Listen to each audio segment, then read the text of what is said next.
everyone, this is Terry Stephenson with my wife here. We're just taking a drive today. I went to the dentist, and just wanted to let you know that I'm gonna start telling prison stories.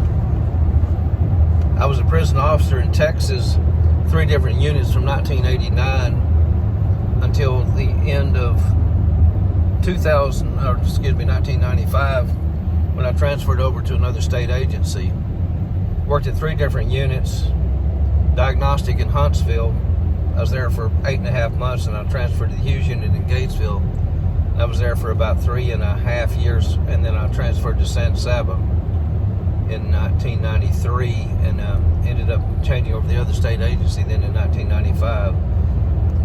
I'm going to do a little different storytelling about the funny stuff and the crazy games and the fun that I had, and also the stress of dealing with aggressive inmates and some bad situations also. But I don't want to give the same old, well, you know, I worked in prison back in 1999 and that is a badass officer. No, it's not going to be any of that bullshit. It's going to be straightforward.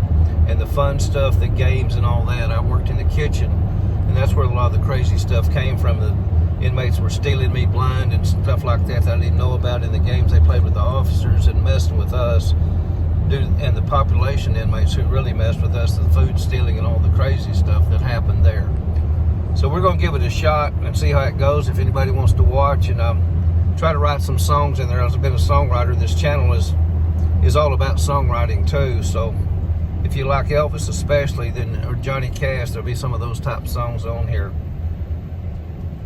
So I hope you'll stick around and enjoy the stories and the fun that I had and the craziness that I had while I was as a prison guard in Texas. And hope you stay tuned. Thanks, everyone. Just to give you an idea of a story, I transferred to the Hughes Unit in Gatesville in 1990, and it was a maximum security, but it still is a maximum security prison. It was designed for 2,250 inmates then, counting ad-seg. Well, I worked in population on 3rd shift. I was single at the time, so I didn't really like the hours of night shift, so I transferred to 2nd shift, and to get it on 2nd shift, I went to the kitchen and food service. Well, I had about 8.5 months of time in, but I still didn't have a clue as to working around real inmates, convicts, because I'd worked on Diagnostic Unit where the inmates are locked down on the shift I was on 3rd shift, so they're locked down, so I didn't really deal with inmates other than just bullshitting around at night and playing games and messing with them and them messing with me, or maybe helping an inmate who didn't know how to get indigent mail or stamps and that sort of thing. So it was a lot of talking and visiting with inmates too much, and I was guilty of it just as much as anybody, but it was always funny stories and funny things that happened there at Diagnostic. Those inmates are locked down. The first timers it's their first time there, so they don't have a clue, and they're half scared anyway. But in 1990, I transferred to the Hughes Unit, and I still didn't know anything much, but lots and lots of friendly inmates. We had a huge kitchen with 4 chow halls. So we fed all that population of 2,200 plus all the staff, and I transferred to food service on 2nd shift, which hours from 2 to 10.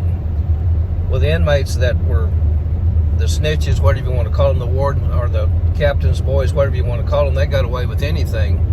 You really can't bust one of those inmates if they were locked up, they'll be out the next day because they've got so much pull with the captain. He's going to get them out because they're important to him.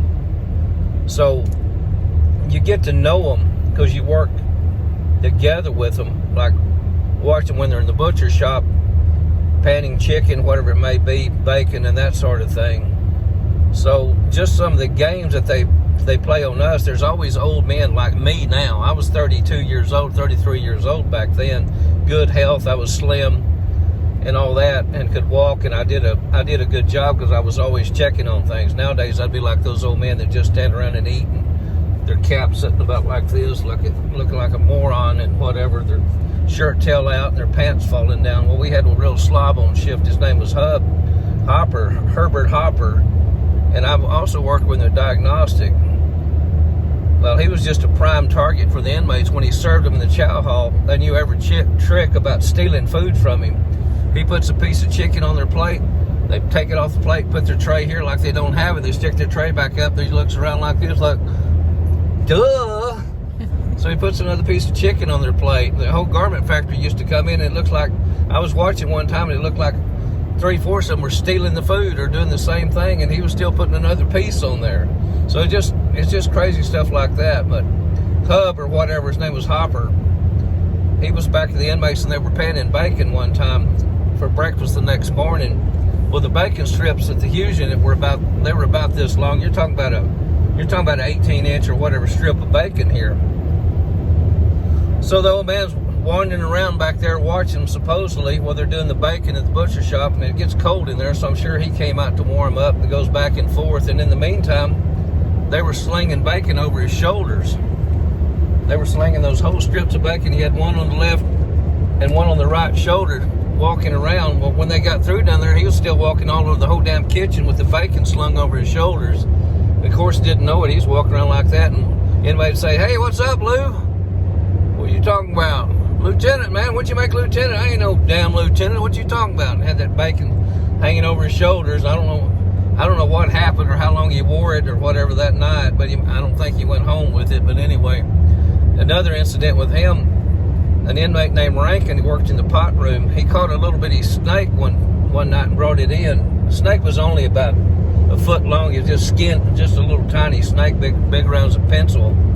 So he brings it in the kitchen. Well, the first thing to do, one of the white shirt supervisors, he confiscates the snake, which I didn't know about it until it was time to go home. So he's got the snake. When we're heading out at 10 o'clock or whatever, he says, "Stephenson, here, get rid of this snake or whatever." So I said, "What are you talking about?" Well, I looked in, it was in a little paper sack from the commissary. So I look in there, there's a damn snake in this sack or whatever. So I'm bringing it out of the building. Well, sure enough, old man Hopper, Hub, he's got to see what's in that damn sack. We're fixing to go to the administration building. I got the sack in my hand, and Hub said, "Hey, Stan, what you got in that sack there?" I said, "Oh, it's some of them cookies. You didn't get any of them?" They gave me a handful of cookies to take home if I wanted. He said, "Well, let me see then." So he gets the damn sack, and as soon as he opened up, that damn snake raises up straight up out of that sack, and he throws that son of a bitch sack on the floor. And this is in the administration building. We were heading home. He went to stomping on that damn snake right up there where the warden's office and everything is at. Stomped the shit out until there's nothing but juice and blood in the damn floor, on that tile floor up there. And that's how we left. We left out of the damn building. That mess was up there for the whole night and whatever, unless somebody sent an inmate up there to clean it at night. But anyway, that's just an idea of the kind of stories that I'm going to tell you. And so I hope you stay tuned. I hope you get a kick out of some of the stuff. Not going to all be like this, but there's going to be a lot of it that is. Y'all take care. Thank you.